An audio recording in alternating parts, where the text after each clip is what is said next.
kita memiliki pendidikan bahasa. Contohnya saja seperti mahasiswa, ketika dia diberi jurnal oleh dosennya, jurnal Inggris, tapi mahasiswa itu malah mencari, oh nggak pakai jurnal ini karena ada jurnal Indonesia. Seberapa penting sebenarnya bagi kita mahasiswa untuk memahami bahasa tadi? Pola pikir kita, konsep diri kita. Kalau orang berpendidikan lebih baik, tentunya dia berpikir lebih rasional, lebih bertujuan. Yang jadi masalah, kita kan tahu rata-rata tingkat pendidikan kita itu kan rendah di Indonesia ini. Ya, merdekanya belakangan. Betul. Kita tahun 45. Malaysia saja tahun 66 66. merdeka. Apalagi Tiongkok. Tiongkok merdeka 48 kalau nggak salah. Duluan kita, tapi kita jauh tertinggal indeks pendidikan kita.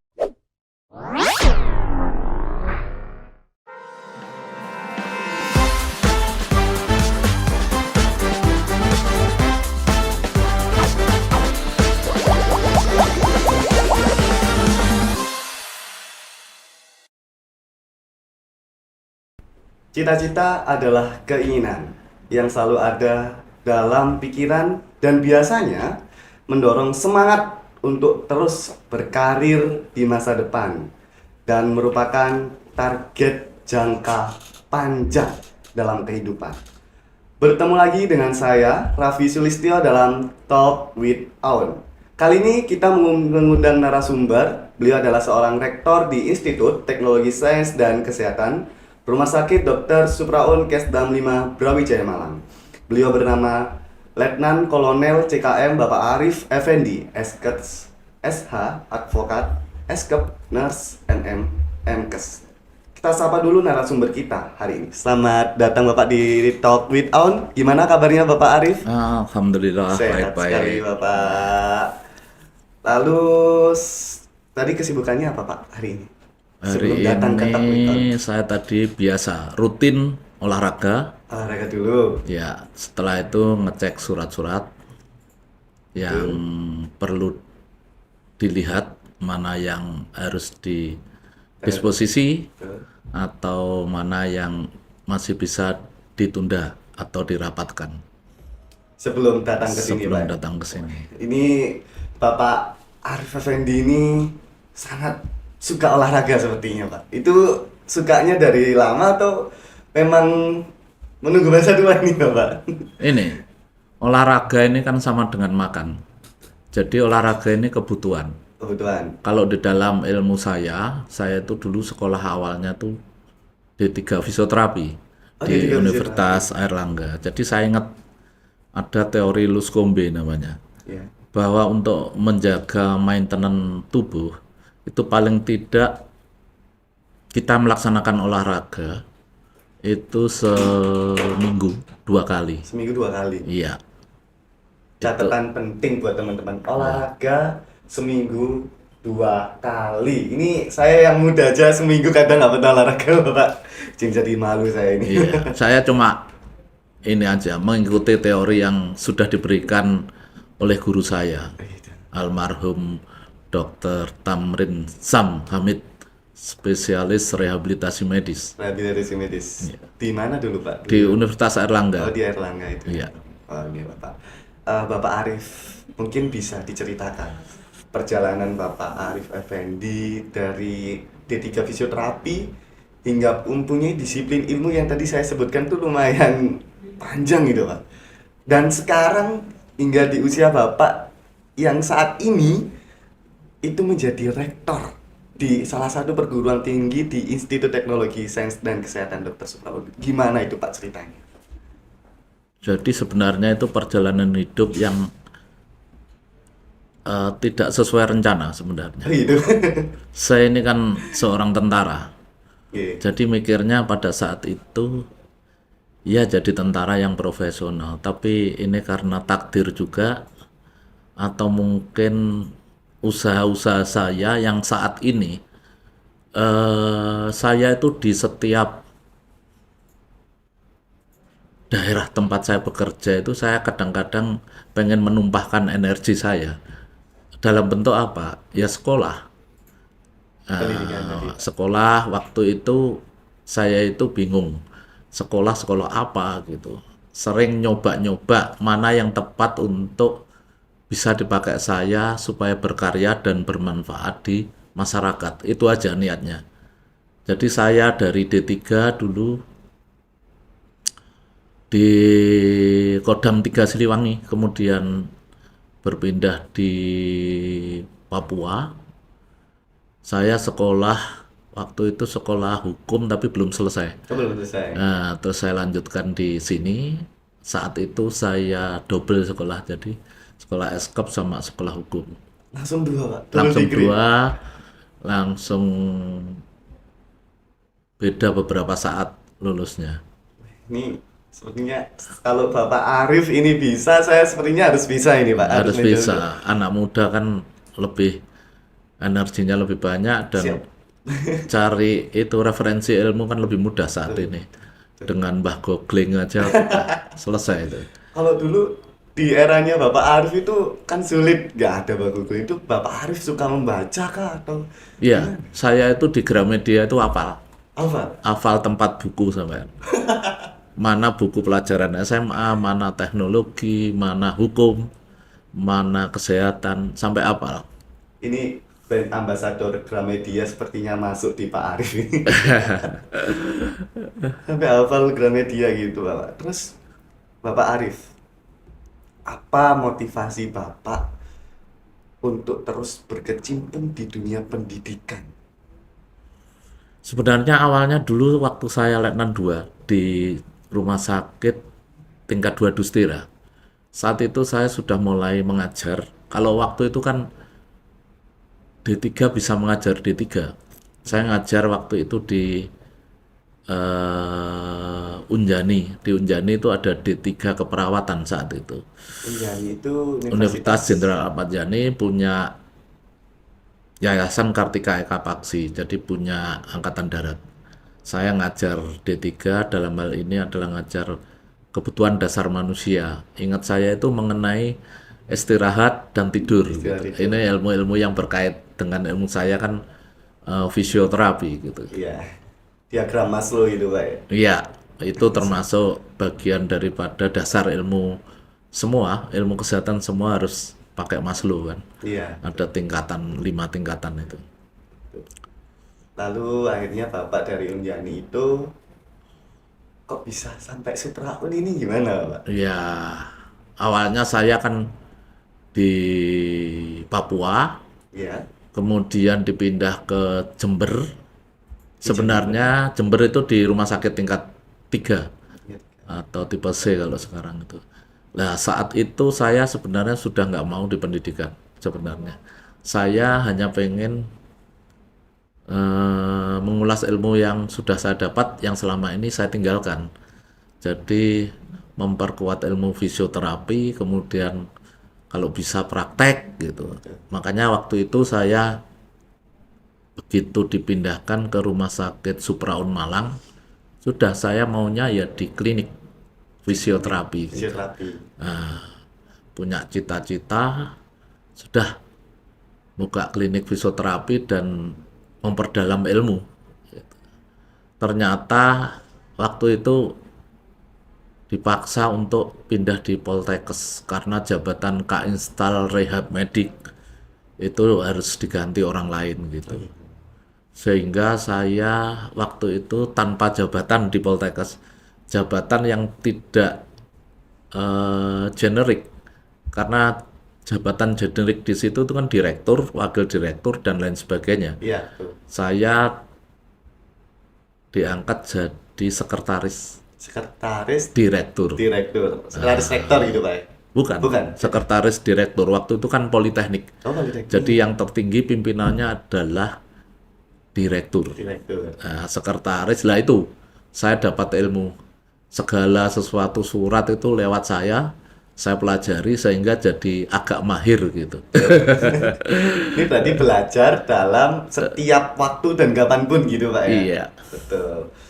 Akhirnya tertarik di dunia pendidikan. Akhirnya tertarik dan saya mikir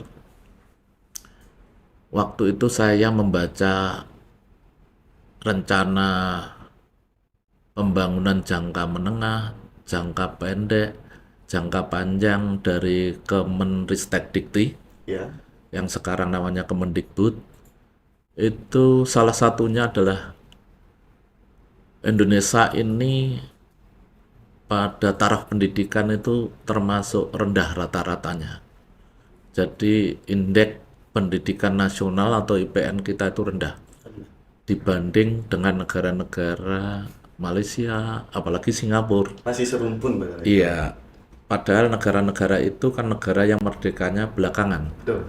Kita tahun 45, Malaysia saja tahun 66 66. merdeka. Apalagi Tiongkok. Tiongkok merdeka 48 kalau nggak salah. Duluan kita, tapi kita jauh tertinggal indeks pendidikan kita. Lah saat itu pendidikan di jajaran kesehatan angkatan darat termasuk di Supraun ini kan Poltekkes. Poltekkes. Semua itu kan masih D3. Padahal Kemenristek-Dikti sebagai cita-cita nasional, sebagai cita-cita di bidang pendidikan itu pengen meningkatkan paling tidak sejajar dengan negara-negara ASEAN. Nah, akhirnya saya berpikir waktu itu, ini nggak bisa kalau politeknik aja. Harus ditingkatkan paling tidak jadi institut. Institut. Nah, waktu itu berangan-angan jadi universitas, tapi universitas itu kan harus ada 3 pendidikan yang jurusannya IPS. Soshum gitu, Pak. Iya, bisa ekonomi, bisa fisip, bisa lain sebagainya yang sesuai nomenklatur dalam Kemenristek-Dikti.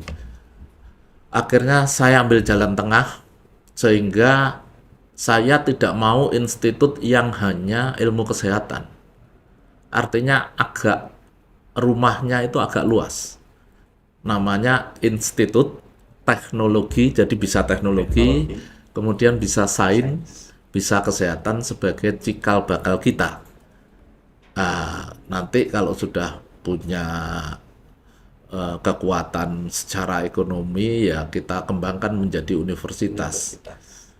Memang cikal bakalnya adalah kesehatan, tetapi dunia pendidikan sekarang ini kan harus ditopang oleh teknologi informasi. Betul. Oleh karena itu saya bukalah teknologi sebagai bumper untuk kekuatan ilmu-ilmu yang sudah ada di ITSK. Jadi penopangnya Iya. kedepannya teknologi itu. Ya, mau tidak mau pelaporan, semua kan berbasis 4.0, yaitu salah satunya adalah paperless, tanpa kertas, itu kan perlu teknologi. 4.0 kan cirinya itu. Paperless, kalau di dalam keuangan cashless. Cashless. Kalau di dalam pendidikan ada tambah satu lagi, Apa itu? namanya classless. Classless jadi pengurangan pendidikan yang selalu harus bertemu. Jadi mengurangi di kelas. Mengurangi di kelas. Nah, ini kalau saya melihat, saya pernah baca perguruan tinggi di beberapa negara yang peradaban pendidikannya bagus seperti di Amerika, Eropa, itu sudah mengurangi kelas. Mengurangi kelas. Karena kelas itu mahal. Mahal dalam perawatan, mahal dalam pajak, mahal dalam harga, dan lain sebagainya. Tapi kapasitas pendidikan dalam melaksanakan pembelajaran itu kan paling enggak 40 sampai 60. Tapi kalau daring kan bisa banyak, Betul. bisa 300 dan lain sebagainya. Tetapi jangan salah, beda kita pendidikan, kita itu kan banyaknya pendidikan di bidang kesehatan. Itu perlu praktek, dan praktek itu tidak bisa serta-merta dengan daring. Oleh karena itu yang kita kuatkan adalah laborat. Begitu daring dengan teori-teori dan lain sebagainya, dari setiap semester itu kan 16 kali pertemuan. Paling tidak itu daringnya itu yang hal-hal yang sifatnya teori. Begitu praktek, dia harus habis di laborat. Sehingga dia luar biasa bagaimana menerapkan ilmu-ilmu yang diberikan dalam daring itu. Jadi kalau sekolahan atau perguruan tinggi dilaksanakan dengan cara begitu, maka kita sangat efisien, tidak banyak memerlukan kelas-kelas. Tapi Bapak tidak menutup kemungkinan banyak mahasiswa di era saat ini jika masuk dalam kelas online itu jadi malas-malasan. Bangunnya siang, lalu cuma teori aja, titip absen atau absen daring selesai, matikan kamera, tidak memperhatikan materi. Kalau tanggapan betul. Bapak Arif sendiri itu bagaimana melihat kondisi mahasiswa sekarang yang seperti itu? Jadi nggak apa-apa.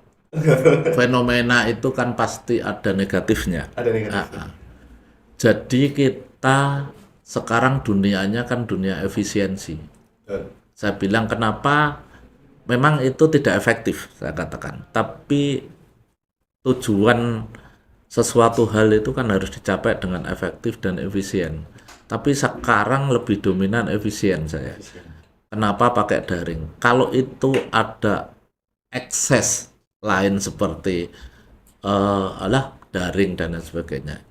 Makanya saya bilang 16 kali pertemuan itu harus mematangkan dosennya di laboratorium dengan teori-teori yang sudah ada. Jadi misalnya dengan daring 6 kali gitu. 3 kalinya mungkin atau 4 kalinya dilaksanakan penyamaan materi. Penyamaan materi di kelas, apa yang sudah dikasihkan, kita cek. Setelah itu yang lain adalah laborat, dan yang terakhir adalah UAS dan UTS. Jadi memang harus pinter-pinter. Memang ekses segala sesuatu keputusan, segala sesuatu bentuk-bentuk atau metode pasti ada kelemahannya. Kita antisipasi dengan itu. Jadi kalau kita pandangannya hanya daringnya saja, pasti anak sekarang kan pinter-pinter, bisa dikelabuin para dosen. Untuk mengeliminir ekses negatif itu ya di laborat tadi itu. Iya. Dengan mengulang pembelajaran. Mengulang pembelajaran. Nanti kelihatan orang yang serius dan tidak. Ini kayaknya mahasiswa ketahuan ini siapa yang nggak serius nanti kalau sudah offline. Iya. Tapi Bapak, kalau misalkan dari wali murid atau wali dari mahasiswa itu memberi tanggapan, banyak tanggapan yang negatif seperti ini kelas daring tok gitu. Ini kelas daring semua, dosen ini males-males gitu. Itu tanggapan memberi masukan kepada wali mahasiswa, Bapak itu gimana? Betul. Dunia sekarang itu tidak bisa dicegah. Segala sesuatu peradaban modern, tata cara pendidikan, atau modernisasi yang lain, itu tidak bisa dicegah. Memang orang tua itu kan tua. Seperti saya, kalau saya mungkin tidak di pendidikan, saya akan berkata demikian. Pasti. Karena saya tidak tahu peradaban sekarang harus begitu. Peradaban sekarang saya katakan lebih di Indonesia ini, sekarang ini lebih diutamakan hal-hal yang sifatnya lebih efisien. Mungkin orang tua itu gelisah karena dia dulu pendidikannya juga tidak ada daring. Bahkan justru pendidikan yang sifatnya daring itu bagi orang tertentu dianggap segala sesuatu yang sifatnya tidak formal gitu. Betul sekali. Tapi kenyataan hidup itu adalah sesuatu yang sifatnya harus. Karena budaya 4.0 tadi, kita 4.0 belum. Nanti apalagi 5.0, 6.0 luar biasa beratnya. Memang ini tantangan bagi kita, bagi para pendidik, bagi masyarakat, bagi negara. Sedangkan kurikulum sendiri aja sudah diciptakan bahwa minimal 20% daring itu. Pola pikirnya sebenarnya sudah maju, tapi memang kebiasaan itu kan harus dipaksa. Kalau tidak, ya nggak jalan-jalan, tidak efisien pendidikan kita gitu. Tapi tidak mengurangi rasa kedalaman dari makna apa yang diberikan. Jadi teori boleh kita di awang-awang, ada kita simpan di dalam otak kita, tetapi aplikasi, makanya saya bilang laborat itu penting sekali. Laborat itu penting sekali untuk mempertajam teori-teori yang sudah diberikan. Nah, ini yang jadi masalah, ini memang perubahan ini kan memang tidak serta-merta langsung bisa diterima. Iya, betul. Harus dengan proses yang Proses bahkan panjang sekali panjang. prosesnya itu. Tuh. Nah, kayak tadi kan cita-citanya Bapak Arif sebagai rektor dari Poltekkes menuju institusi, dari institusi nanti yang mungkin dikembangkan lagi menjadi universitas. Tapi sekarang kan Bapak Arif menjadi rektor di institut. Lalu apakah yang Bapak Arif akan lakukan cita-cita ke depannya untuk institut yang sekarang Bapak Arif namanya di ITSA? Jadi sebenarnya kalau universitas itu mudah. Oh, kenapa gitu, Pak? Ya kan tinggal kita mengambil beberapa dosen, terus kemudian kita usulkan untuk menjadi suatu perguruan tinggi universitas. Mudah. Tapi kan ada hitung-hitungannya. Ya terus terang kita butuh duit. Betul. Nah, saat ini kita butuh duit tapi bukan untuk saya, untuk mengembangkan institusi ini yang lama tidak, Mengembangkan pendidikannya. yang lama dibiarkan, termasuk pendidikan dosen. Kan ini harus sekolah S3 semua. Beliau yang kecil-kecil ini, para anak muda ini kan harus jadi profesor. Lah kalau nggak sekolah, sekolah kan perlu duit. Lalu, Nah, iya, makanya saya kenapa tidak mengembangkan ilmu-ilmu sosial yang relatif nilainya masih rendah dan daya serapnya masih rendah. Tapi sebenarnya program yang paling utama saat ini saya sebenarnya bahasa, terutama bahasa internasional, bahasa Inggris. Bahasa Inggris ini dasar bagaimana kita bisa berhubungan, berintegrasi dengan dunia luar. Katuf-katuf antar negara ini kan sudah terbuka luas sekarang. betul. Hampir tidak ada batas. Artinya ilmu, tenaga kerja, barang-barang kebutuhan, jasa-jasa yang lain itu berintegrasi. Tidak bisa kita bendung. Lah, syarat berintegrasi, bersosialisasi dengan dunia luar, itu salah satunya kan bahasa. Bahasa dalam bentuk apa saja, termasuk pendidikan. Nah, kita negara Republik Indonesia itu kelemahannya itu salah satu bahasa. Sebenarnya para dosen, para mahasiswa kita itu pinter-pinter. Kalau sudah lolos misalnya bekerja maupun kuliah di luar negeri, tidak kalah pinternya. Tidak kalah pinternya. Cuma masalah bahasa. Iya. Nah, makanya saya sebenarnya beberapa saat yang lalu itu pengen mengundang pakar bahasa Inggris, itu ketua STIBA Sekolah Tinggi Ilmu Bahasa Asing Di Malang, Wisnuwardana, sudah oke ditarik di sini untuk menjadikan kampus ini jadi kampus Inggris. Wong saya berpikir di Kediri itu kan ada kampung Inggris. Orang kampung aja bisa, yang dimana sumber daya manusianya lebih rendah rata-rata daripada di institusi ini. Akademisi gitu. Kan lebih mudah untuk menjadikan kampus Inggris. Dimulai dari yang dosen-dosennya dulu, habis itu dipaksa ke mahasiswa. Insya Allah kita akan jadi kampus Inggris dan akan nilainya, kalau kita tawarkan dengan dunia luar, nggak kalah kita. Selama ini kita kalah sering itu di beberapa negara Eropa, Amerika, itu banyak tenaga-tenaganya itu dari Filipina. Karena dia itu memang bahasa Inggris sudah keseharian. Jadi di Amerika itu banyak tenaga-tenaga itu penyerapannya dari sana. Hanya masalah bahasa sebenarnya. Nah, itu jadi PR berarti, Pak. PR awal kita paling dekat ini, cita-cita. Lalu dari bahasa tadi, seberapa penting sih, Pak, kita memiliki pendidikan bahasa. Contohnya saja seperti mahasiswa, ketika dia diberi jurnal oleh dosennya, jurnal Inggris, tapi mahasiswa itu malah mencari, oh nggak pakai jurnal ini karena ada jurnal Indonesia. Seberapa penting sebenarnya bagi kita mahasiswa untuk memahami bahasa tadi? Jadi memang kita tidak bisa memaksakan sesuatu yang sifatnya pasti terjadi, atau istilahnya sunatullah lah kalau dalam bahasa saya, agama saya.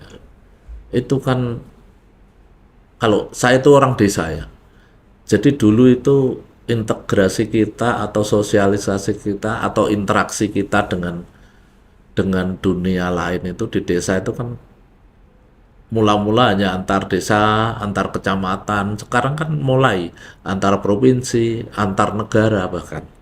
Dan ini terjadi, ini saya anggap sunatullah. Seperti di Eropa aja sudah mengintegrasikan, negara-negara Eropa mengintegrasikan mata uangnya, euro misalnya. Nah, di Asia itu sebenarnya sudah ada gagasan itu tuh. Membikin mata uang yang sama antara Singapura, Timur, Indonesia, Malaysia. Yang Pernah serumpun itu. akan ada AFTA itu. Awalnya AFTA, ASEAN Free Trade, jadi perdagangan bebas. Bebas. Mungkin lama-lama visa bebas dan seterusnya. Lama-lama mengintegrasikan dalam bentuk mata uang.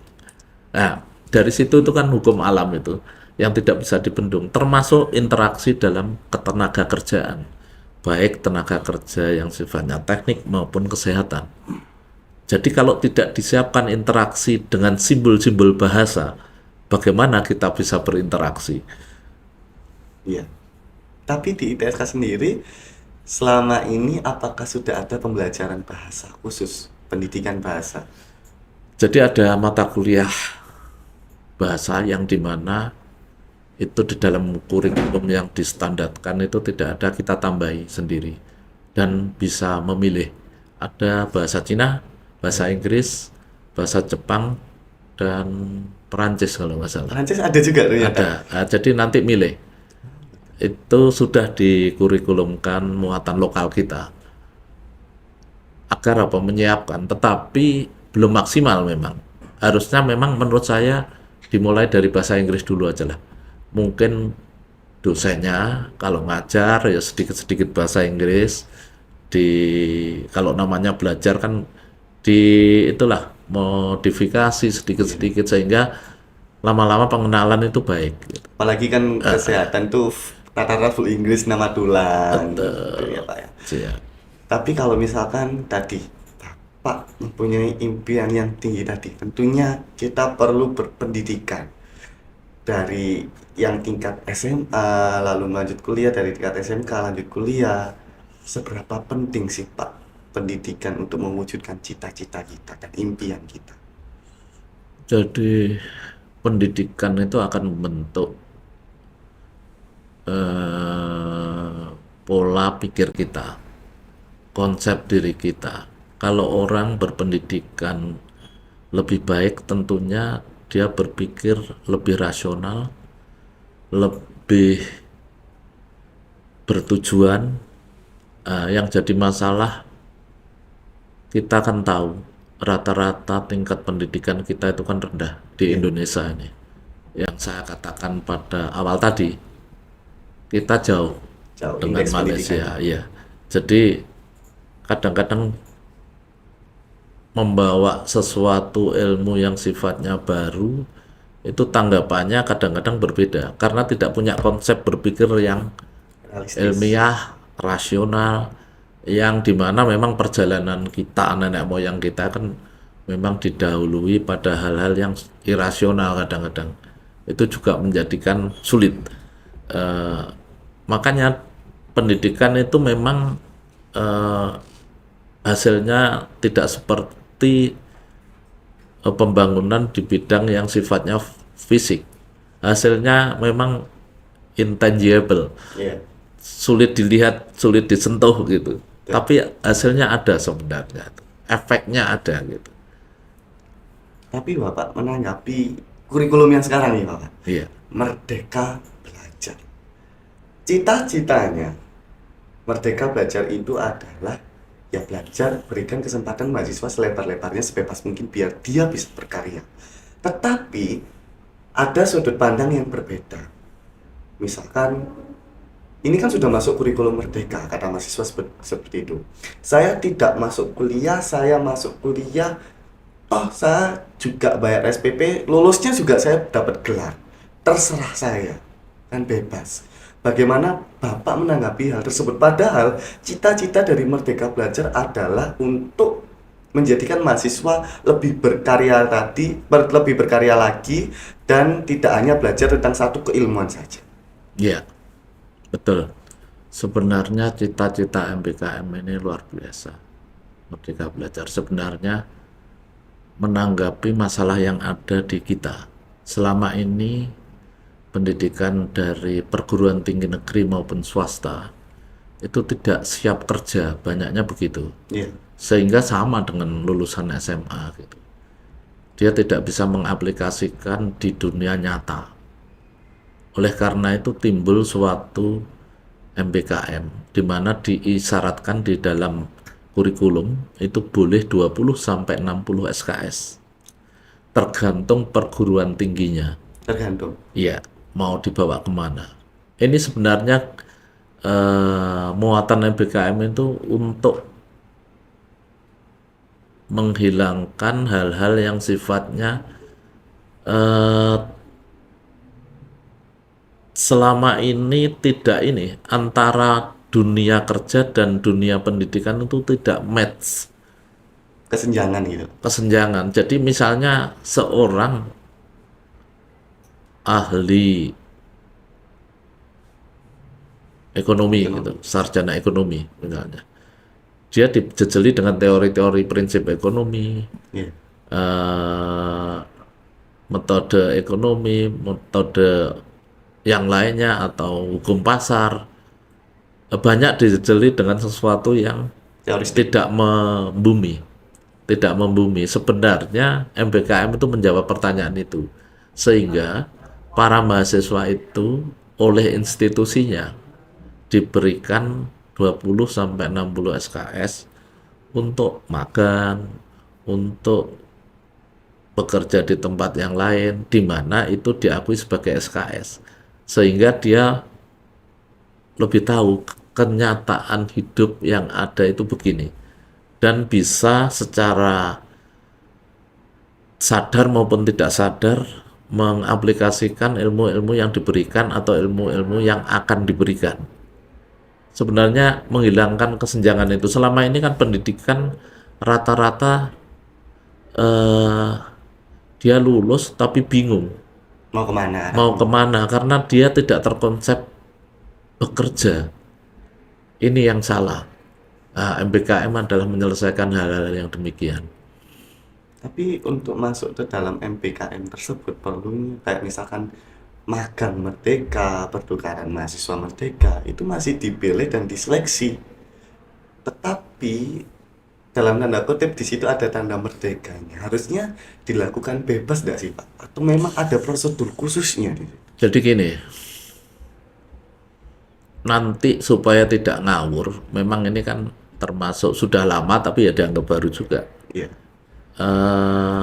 Sosialisasi sudah lama. Kadang-kadang dosen sendiri nggak ngerti apa tujuan MBKM. Bahkan memang banyak yang menentang terhadap MBKM. Padahal tujuannya mulia. Keadaan Indonesia saat ini itu kan kesulitan. Orang lulus perguruan tinggi itu bekerja, orang lulus perguruan tinggi itu tidak, kalaupun tidak bekerja, punya kreativitas untuk menciptakan lapangan kerja dan lain sebagainya. Lah ini memang harus di-trigger dari magang itu. Dari magang MBKM tadi itu apa? Atau MBKM itu triggernya sebenarnya, sehingga tidak berbasis dengan jejelan teori-teori aja gitu. Ini kan kenyataan hidup, apalagi saat ini di Indonesia itu pengangguran luar biasa, Bahkan di tingkat sarjana pun. betul. Artinya ini kan kita juga pusing. Saya di sini itu sebenarnya niat saya orang sekolah itu ya lulus gampang kerja, tapi kan kenyataannya tidak. Berbeda di lapangannya. Apalagi kalau jurusan-jurusan tertentu itu padahal jurusan kesehatan, dan kalaupun bekerja itu kadang-kadang di bawah UMR, kan ngeri. Padahal tenaga kesehatan. Tenaga kesehatan apalagi tenaga yang lain gitu. Artinya ini kan masalah bangsa, masalah perguruan tinggi. Saya ingat sekali 7 tahun yang lalu ada ketua BKKBN mengumpulkan para pimpinan perguruan tinggi di sekitar Malang di Universitas Brawijaya. Saat ini itu Indonesia ini baik yang kuliah maupun tidak itu kan terjadi ledakan manusia yang umurnya itu umur bekerja, Umur produktif. umur produktif. Tapi kalau tidak dimanfaatkan kan ini energi bangsa yang kalau dibiarkan ya nganggur dia. Sayang gitu. Harusnya ini adalah potensi Potensi baru. yang untuk dikembangkan agar nanti itu muaranya tuh PDB negara itu naik, pendapatan domestik bruto. Betul. Ini kan kalau dia kreatif, kalau dia di-trigger atau dirangsang untuk menciptakan pekerjaan, atau dia bekerja di luar negeri, di dalam negeri, kalaupun di dalam negeri terbatas, di luar negeri, makanya bahasa itu juga menunjang. Yang sekali. Sebenarnya tenaga kesehatan itu dibutuhkan banyak sekali di Eropa, Amerika, eh, di negara-negara daerah Arab, Atau Arab. itu butuh dan lumayan lah gajinya. Masalahnya kan bahasa, Kembali lagi ke pokoknya. bahasa. Pendidikan, bahasa, cita-cita harus diwujudkan tadi dari Iya. bahasa dulu tadi. Iya. Tetapi menanggapi hal tersebut tentunya banyak mahasiswa itu bukan mahasiswa, banyak seorang guru atau seorang dosen misalkan sudah dari awal sekolah dasar gitu Bapak. Siswa tersebut ingin bercita-cita menjadi, anggaplah menjadi guru, tetapi banyak ilmu-ilmu yang dia masukkan tidak mendorong cita-cita tersebut, malah mendorong bagaimana dia terus pendidikan teori-teoristik, tapi tadi tidak membumi. Bagaimana Bapak menanggapi hal tersebut dari sisi seorang rektor? Jadi guru itu tidak mendorong siswanya untuk sesuai cita-citanya tadi. Enggak. Sebenarnya keputusan negara ini kan sudah ada MBKM itu untuk menyelesaikan masalah itu. Cuma kadang-kadang ya mohon maaf, pemahaman kita terhadap itu tuh kurang dalam secara filosofi, secara aplikasi. Sebenarnya kan udah lama itu. Tadi kurang budaya literasi. Iya, literasi kurang, terlalu berpikir diri sendiri. Idealis. Tidak idealis. Idealis itu kan ada dua. Idealis untuk diri sendiri atau idealis untuk kemanfaatan. Nah, kalau dia bermanfaat sebagai dosen yang baik, ini kan tidak harus menjejeli dengan ilmu-ilmu saja. Justru ilmu yang membumi itu lebih penting. Supaya dia tidak sengsara.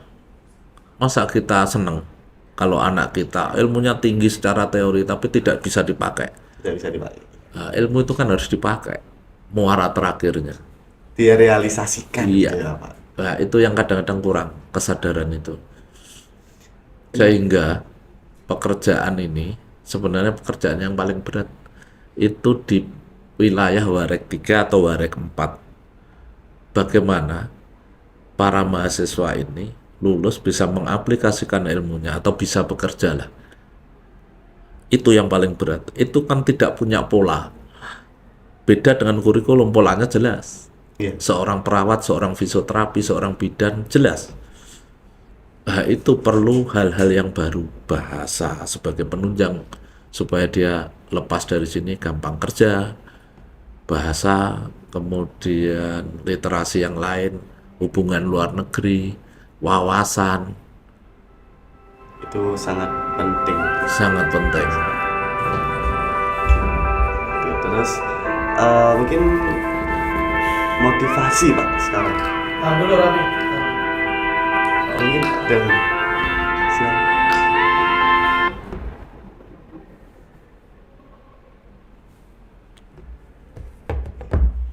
Bisa dilanjut Pak? Oke. Mungkin Bapak ada kiat-kiat motivasi bagi kita anak-anak muda, patriot-patriot bangsa muda ini untuk mewujudkan cita-cita dan mimpi kita sedari dini. Motivasi ya. Ya, itu tanggung jawab institusi memang berat bagi orang yang punya idealisme kebaikan. Kebaikan bisa mengantarkan pemuda-pemuda ini ke arah yang lebih baik. Artinya kesadaran ini yang diperlukan. Kesadaran ini justru sebenarnya dari para dosen. Para dosen, Para tenaga dosen, pendidik. tenaga pendidik yang bisa mewarnai. Oleh karena itu selalu saya ungkapkan dalam setiap saat rapat apa saja, ini yang lebih penting. Bukan jajalan ilmu-ilmu itu aja yang tidak membumi. Gitu. Ilmu boleh, tapi sebagai dasar pola pikir. Makanya saya bilang wakil direktur, wakil ketua 3, wakil direktur 3, wakil rektor 3 itu tugasnya berat sebenarnya. Mengantarkan mahasiswa untuk bisa mengaplikasikan ilmunya itu.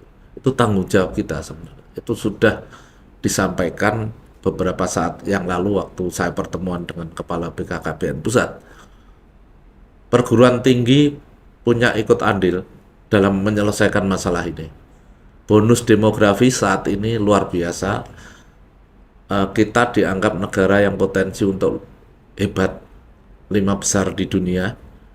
Kalau diantarkan oleh pimpinan-pimpinan, baik pimpinan pemerintah, pimpinan perguruan tinggi sampai ke akar-akar bawah, sama linear tujuan maksud yang terjadi di negara Republik Indonesia. Kadang-kadang yang demikian itu kan saya sebenarnya 7 tahun yang lalu sudah betul ya, Indonesia itu potensi sebenarnya. Dan ini harus digiring. Sayang, awalnya ya memang harus kesadaran para pemimpin, termasuk pemimpin di sini, termasuk saya, termasuk wakil-wakil rektor, termasuk dekan dan para pendidik semua. Kesadaran itu dulu. Kalau gurunya sudah sadar kan enak kita. Bagaimana kiat-kiat agar energi bangsa ini dalam hal ini adalah di institusi ini itu bisa disalurkan ke sesuatu yang lebih baik. Lebih baik lagi, yang jelas tujuannya kemana gitu Pak. Sebelum kita mengakhiri talk show hari ini Pak, podcast hari ini, 3 kata-kata untuk anak muda untuk meraih cita-cita. 1, Wawasan. 2, Motivasi. yang ketiga Pak, yang terakhir, Go internasional. Go internasional. Itulah PR kita bersama sebagai anak muda untuk mewujudkan cita-cita kita di era globalisasi ini, untuk mewujudkan agent of change di Indonesia Emas 2045. Dan inilah Talk with Aun.